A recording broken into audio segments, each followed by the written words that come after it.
God is not too late. There are moments when circumstances make you believe that God has arrived too late. You prayed, but the answer did not come. You believed, but the situation became worse.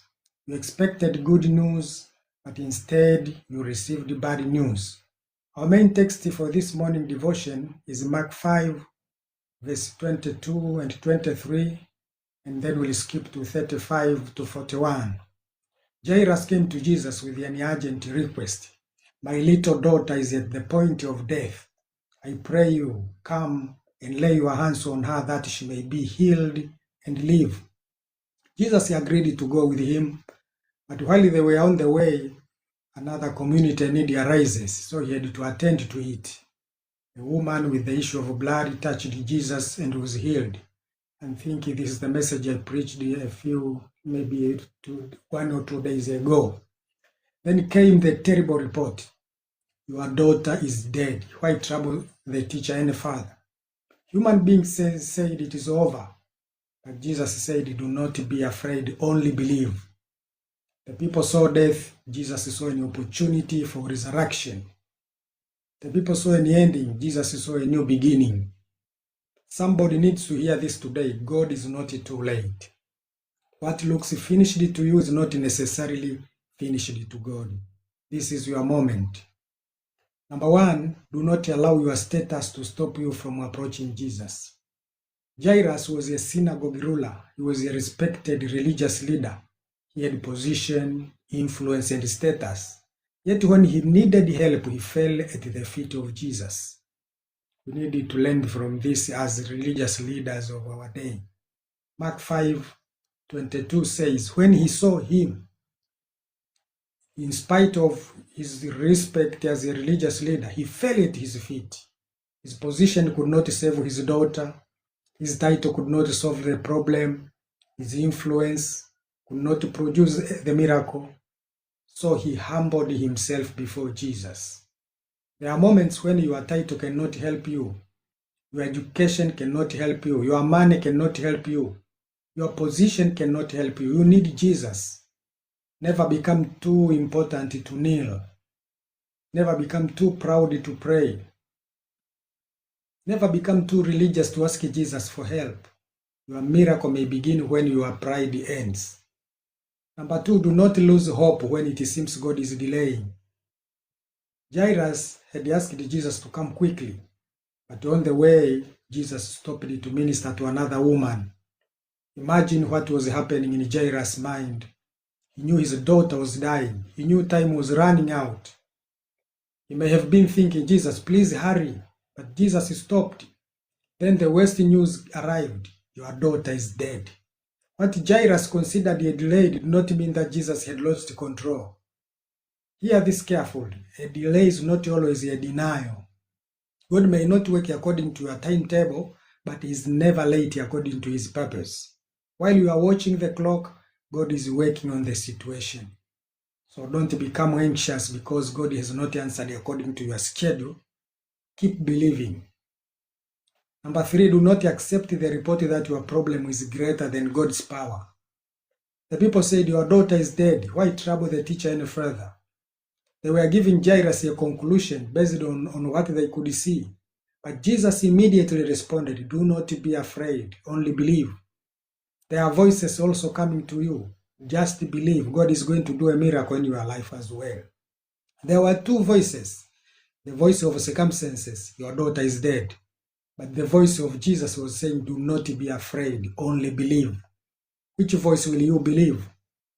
You may hear your marriage is finished, your business is finished, your ministry is finished, your future is finished. But God says, do not be afraid, only believe. Never allow somebody else's conclusion to become your prophecy. People may know the facts, but God knows the future.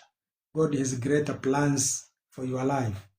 Number four, God does not need a large crowd to perform a miracle. Verse 37 says, Jesus allowed only Peter, James, and John to accompany him. Jesus did not need the entire crowd to accompany him. He did not need public approval. He did not need hundreds of people, the multitudes of people to follow him. He needed the right atmosphere for faith. Sometimes God has to remove certain voices from your environment before you can experience your miracle.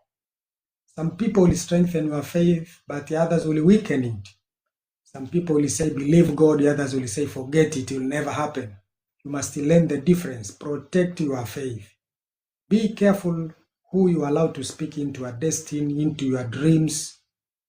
Not everybody deserves access to your prayer life. Sometimes your miracle requires removing the voices of unbelief.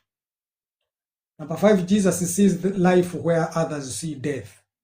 When Jesus entered the house, he saw people weeping and mourning. Then he said, why make this commotion and weep? The child is not dead but sleeping. They laughed at him. Do you know why? Because they could only see what was happening naturally. But Jesus could see what was happening spiritually. The people saw death, but Jesus saw sleep. The people saw an ending. Jesus saw an opportunity. The people saw hopelessness. Jesus saw resurrection. This is the difference between human vision and divine vision. Never measure your future by your present circumstances. What looks dead may only be waiting for the word of Jesus. Your dream may look dead. Your hope, your opportunity, your prayer may be unanswered. But if Jesus has not said it is over, it is not over. Number 6, you need an anointed word to rise again. Jesus took the girl by the hand and said, Talitha Kumi, meaning, little girl, I say to you, arise. And she arose. Notice that Jesus did not merely speak about her, he spoke directly to her. God is going to speak directly to your problem, not necessarily to talk about your problem. There is power in the word of God. One word from Jesus can change your situation. One word can bring back your hope back. One word can restore what you lost in your life. One word can open a door. Remember Jesus, God, when he was creating the world, just one word created. When he spoke, it happened. Someone needs this. Arise. Arise from discouragement, from failure, disappointment, spiritual weakness. It is the time to arise from hopelessness. Arise from stagnation. The enemy wants you to remain on the ground, but it is a time to arise. Jesus is saying, arise. It is a time to arise. Then let me now share with you these prophetic declarations. You can now declare this with me. Follow me. God is not too late in my life. I reject fear and I receive faith in Jesus' name. What happens dead in my life shall receive the breath of God. Every dead dream, arise. Every dead opportunity, arise. Every area of my life that has lost hope, receive life again. I will not die in the place where God has ordained me to arise. My delay will not become my distraction. My miracle will come at God's appointed time. I receive grace to believe when circumstances tell me to give up. Our Heavenly Father, we are so thankful to you, Lord, for this wonderful morning.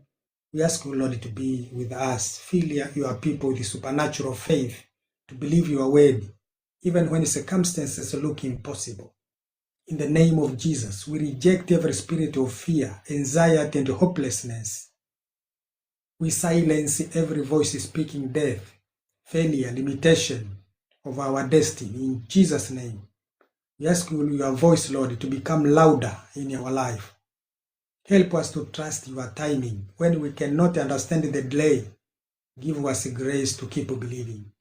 You are Lord who is able to deliver us and to set us free. You did a lot of miracles in the Bible time, but we just see them as a history. We want to see the reality of what you spoke and what you did in Bible times, and to prove that you are the Lord, the same Lord whom Moses believed. You are the same God who can perform miracles and wonders in our day. Help us increase our faith so we can receive great things from you, Lord. Because we have been praying so long, but our faith is not sufficient to receive great things. Help us, our faith, grow for greater things and greater miracles from you, Lord. I believe you are going to help us. Help your people who are ready to learn about this work, attending these sessions. They need your help. They need to know that you are God who loves them and care for them. Thank you, Jesus, for this great day. I believe you are going to do more than what we are praying, because you know us more than we know ourselves. In Jesus' name I pray. Amen. Thank you very much for attending this session. Welcome again tomorrow. God richly bless you.